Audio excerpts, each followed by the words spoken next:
Hello and welcome. You're watching CFO Playbook by CXO TV. And we have Naresh Poddar, Chief Financial Officer, Torrent Gas, as our guest today. The CFO Playbook is a CFO interview series providing a unique platform for leading global CFOs to share their insights on issues at the center of business disruptions, economic rebound, strategies to reduce cost and gain visibility over spending, and discuss the changing role of business and toughest challenges. The CFO Playbook is a CFO interview series providing a unique platform for leading global CFOs to share their insights on issues at the center of business disruptions, economic rebound strategies to reduce cost and gain visibility over spending, and discuss the changing role of business and toughest challenges. So, welcome, Naresh. Thank you, Baltina, for inviting me on this show. Our pleasure. So, as a chief financial officer in the oil and gas sector, what financial strategies do you find most effective in navigating the industry's inherent volatility and addressing challenges such as fluctuating commodity prices and geopolitical factors? Yeah, so you rightly put in that oil as a commodity is one of the most volatile and fortune changes very quickly. So perhaps against the way I have worked in this industry since 25 years, and broadly I can sense that it is very difficult to predict or say put a number on future because things changes very dramatically. What I have seen against such a volatility, the only counterpart of this volatility is the stability. So market is volatile, commodity is volatile. You can match that volatility only by having a very stable policies at your level. Means you cannot change your working style depending on the market. The moment you try to match the market, it becomes loser scheme. But if you are very consistent in your approach, so as an analogy, I would like to give like the waves keeps on coming, going, but the shore is static. It remains as it is. So as I saw in oil and gas, I looked it that way. So market is like waves. Sometimes it comes with very ferocity. But the only role the sword has to keep consistent to maintain its position. I believe the only antidote to volatility is the stability which the organization can bring with the table. Very well said, Naresh. Given the global shift towards sustainable energy sources, how does the oil and gas sector adapt financial strategies to balance traditional hydrocarbon investments with emerging opportunities in the renewable energy? Yeah, so I would say if we take hydrocarbon as a fossil fuel on one extreme and probably the renewable complete clean fuel as another extreme. But the way we look at, there are so many intermediate opportunities available. So just to give an example, like industry sometime back came out with BS6 diesel, which is a very low polluting fuel, the low sulfur furnace oil. Then the whole LNG itself is coming out as a low carbon transition fuel. Then you must have read in the media the government is promoting ethanol, which is almost pollution free. Then we have CBG, compressed biogas or the biofuels. So there is an array of a fuel between say complete going renewable to complete kind of hydrocarbon. So as I see the entire industry or the energy transition is happening. So the role for traditional hydrocarbon companies to ensure that this transition happens in a orderly manner. So from fossil fuel, perhaps we will be tapping into a lot many intermediate opportunity and then eventually somewhere will become part of renewable kind of thing. And my sense is for a time to go, the fossil will be an important aspect of energy basket. So therefore our responsibility is to make sure that whatever share we have in energy basket, that is as much net carbon zero or carbon neutral as much possible. Yeah, so it's more like a journey, going phase by phase. And there are so many intermediate milestones available. So you don't have to jump, say, straight away from X to Y, probably. Yeah, absolutely. So the oil and gas industry is capital intensive. Can you share insights into how you approach capital allocation decisions and considering factors like exploration and production investments, technology upgrades, and maintaining the financial stability? Yeah, so as you rightly say that it's a very kind of capex intensive and at the same time volatile. So obviously both these two factors requires that you have a very, very strong balance sheet, because a balance sheet only will give those resilience to deal with this volatility. Capex allocation, yes, you means there are a spectrum of investment starting from exploration and production. I have not worked in that space, but we all can assume that that's a very risky in the sense that you put billions of dollars in exploration and you don't get nothing. Yeah. Besides that, you just keep on adding value on the crude oil. So at each stage, broadly, even from a working capital perspective or project perspective, this industry is capital intensive. So the most important role for us is that the assets are efficiently utilized. So your focus as a CFO is more on the asset turnover ratio, that how effectively we are using our asset, how the working capital cycles are minimized, or those part, the daily cash management, the treasury is very efficiently and effectively managed. So our focus, you can say, is to ensure that the capex is allocated in orderly manner with a very strong balance sheet. You have to have a lot of cushions in your balance sheet. And then post that you have to see that the assets are very effectively used. Yeah, absolutely. So, first thing is that it is very capital intensive. Secondly, like we can see, there are a lot of economic uncertainties these days. So, in the context of economic uncertainties and geopolitical events that are affecting the oil and gas market, so what risk management strategies do you employ to ensure financial resilience and protect the bottom line of the organization? So see, means broadly you can see that oil or gas has acquired a status of necessity and utility.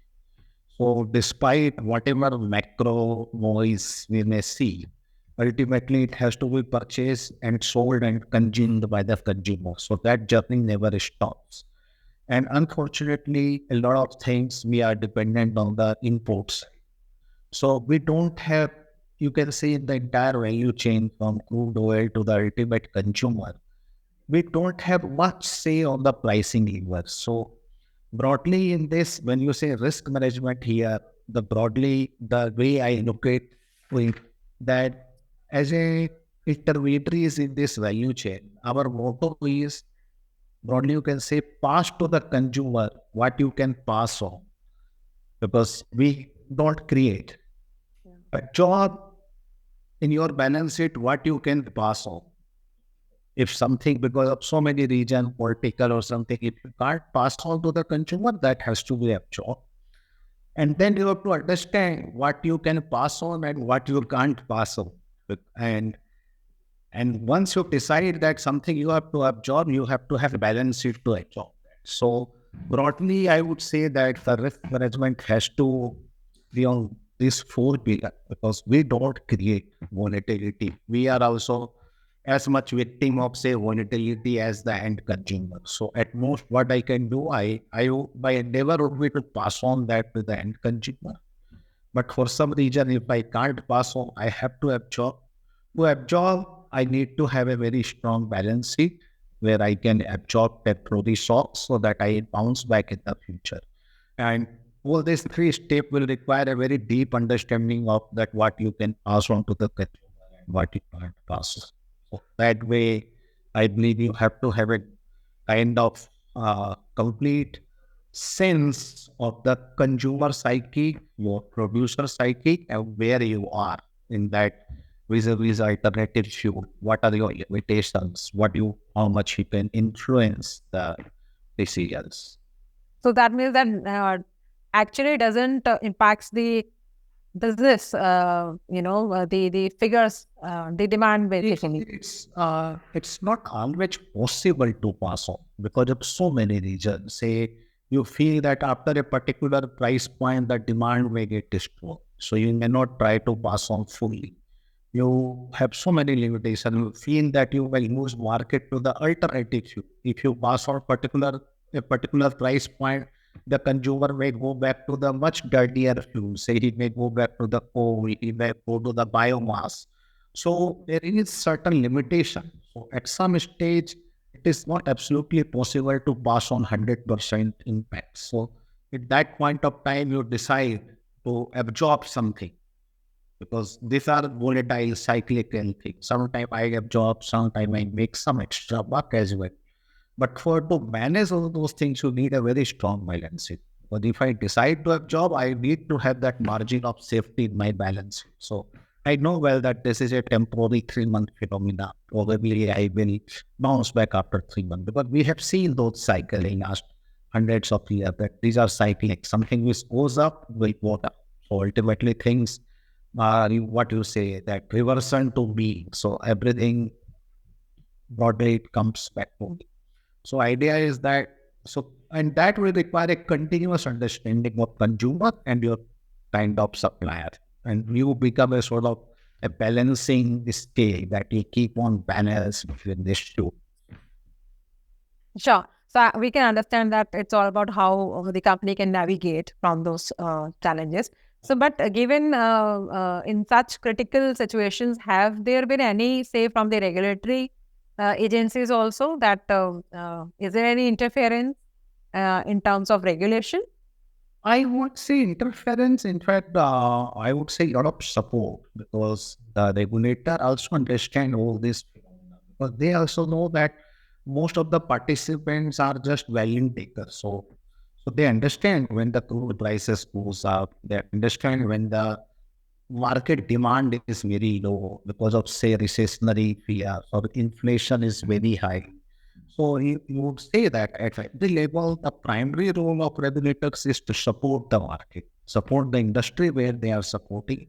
And I must say that probably from our Minister of Petroleum, PNGRB, Petroleum and Natural Regulatory Board, I have seen a very proactive policy support to help the industry to meet these challenges. So I would say that regulatory has been very, very supportive to this industry.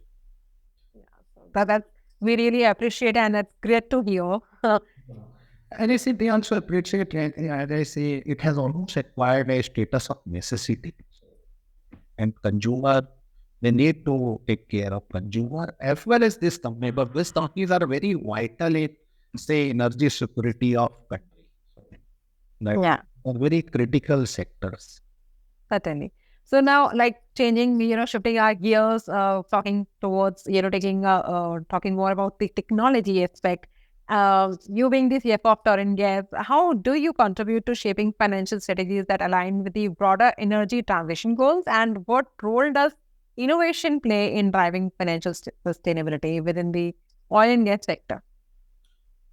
See, so we have already agreed that this sector is capital intensive and capital has a cost. So I would say the most important aspect, the way we look at technology, is that technology has that potential to one is reduce the absolute cost itself. Second, to help us improving the utilization of assets because you can track the assets online. You see that which asset is working at what capacity. You can avoid the idle itself. So, from a technological perspective, I would say most important focus is like sweating of the assets because capex is certainly very, very costly. And once you put the capex, the only way you can make money is by putting that to use. So we you can say target the technology from that mindset that it should help me in improving my asset utilization ratio. It should help me minimizing the working capital. On the innovation side, I would say that the entire industry is going through that energy transition phase where not many things are happening on the product side, starting from say green hydrogen, that the blend of hydrogen and natural gas. We've seen that ethanol had certainly picked up with the government effort. There is a lot of effort that is going on compressed biogas. Then there is an effort going on the carbon captured side. There are some paper by Planning Commission on the uses of methanol. So whole idea is that the whole industry is working towards achieving that carbon minimization. And that is leading to a lot of product development, which was certainly missing. Means if you just go 5 years back, probably we would not have heard even these terms that CBG, methanol, ethanol 30% plant, flex fuel, flex engine. So much innovation is happening around the product. So right now the product innovation has taken over own other thought, and everybody is trying to position themselves onto the path to reaching that net zero carbon neutral. So that is certainly, I would say, these are pretty innovative time as of now in the oil and gas, which has been generally a very kind of traditional sector. Yeah. So fantastic. Means that technology is all about aligning goals with the business goals, and so technology is also helping in a way with the supply chain disruptions, and supply chain disruption, as all of us know, have become a prevalent concern in various industries. So, how your sector, maybe your organization, is managing with the financial risk associated with the supply chain challenges, and maybe what steps they are taking to ensure the operational continuity. Now, so I must agree with you that this had really again come up as a sort of black swan event. It was there even during COVID time, we faced first time, and then again this Red Sea, so Ukraine. So it has almost sort of become a kind of recurring phenomena. So most of the organizations are working on it. So if you see it from an oil and gas perspective, there is two leg. One is that international side, and then there is the domestic. So I don't have much insight on the international side because we generally work on the domestic side. But yes, on domestic side, what we are doing is try to diversify. So like we have a lot of pipeline infrastructure, which is generally say robust and disruption free, which is underground. So we are putting those pipeline infrastructure. We are diversifying our logistic in terms of some sort of, it's not we, but industry is moving lot of the railway evacuation, pipeline evacuation. Then there is an LNG by road which has come up as a new mechanism so that if some disruptions happens to pipeline.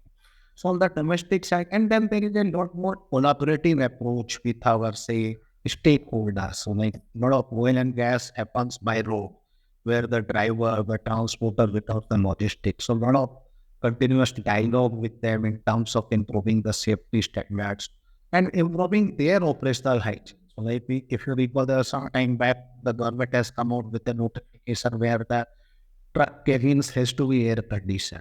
I believe that's a very good step because all this will make those stakeholders equally important and will make them sort of respected in this sector, which will help.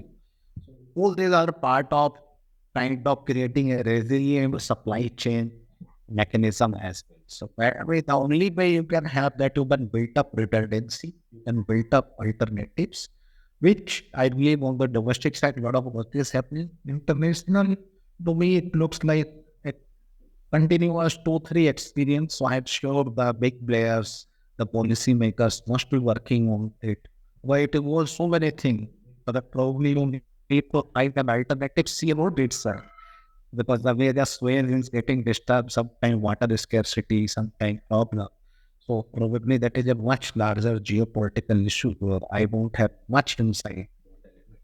But on the domestic side, the way we are targeting is by diversifying and by having a better dialogue with the stakeholders so that they also feel part of the entire ecosystem. So I'm sure these will be big achievements once they are in place. So we can talk about your top focus areas and expansion plans over the next 2 to 3 years. Yeah, so again, NSA Torrent, like we are relatively new to this sector. We have put a lot of investment in pipeline and city gas distribution infrastructure. And a lot of these assets has now been commissioned and operationalized. So for next 2 to 3 years, while we are bound to keep on expanding this infrastructure, but now the focus we gradually shift to, as I said, better and better utilization of those assets, which has already been on the ground. And again, I will come back to that. We know that the industry is capex intensive, so that becomes a very important thing. And to ensure that these assets are effectively used, again, one of the investment will go to the technology side. So now we are coming out with a technology blueprint, which will allow us to monitor many of these assets on that real-time basis, both from a safety perspective, so those are operated in a very safe and optimal environment, as well as from effective utilization perspective. So far my company is concerned, I can see that for next 2 3 years, we are going to put lot more money and resources into the technological side, so that the asset turnover and asset quality is operating costs are being increased.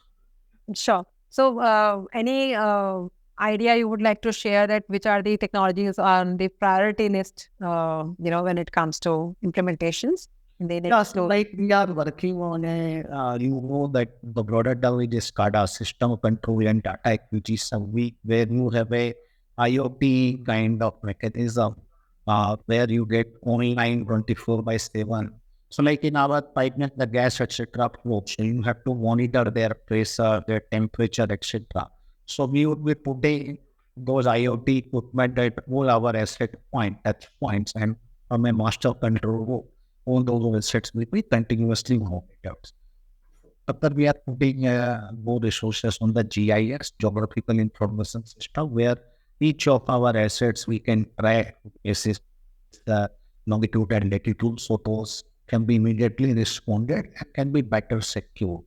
We are going to put a comprehensive CCTV camera-based analytics software where any abnormal movement, etc., can be remotely detected. So you can say these three are the main pillar: SCADA, GIS, and CCTV. And combining, and the whole effort would be combining these three with each other and combining with the accounting system, so that they give the effective quantifiable out. So, how much budget you have allocated for the technology implementation? So we are obviously the technology comes with its own cost. So we are right now evaluating various options. Idea not way to cut the cost, but to have an optimal solution which meets our requirement.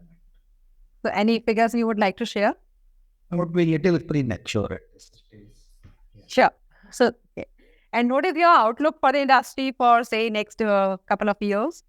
So yes, would see that the industry is moving well. We are growing in terms of India is in any case consuming economy, and as and means our product is so much intertwined with the GDP and broader economic growth, that as the country grow, as the economy grow, the oil, gas, energy consumption as such has to grow.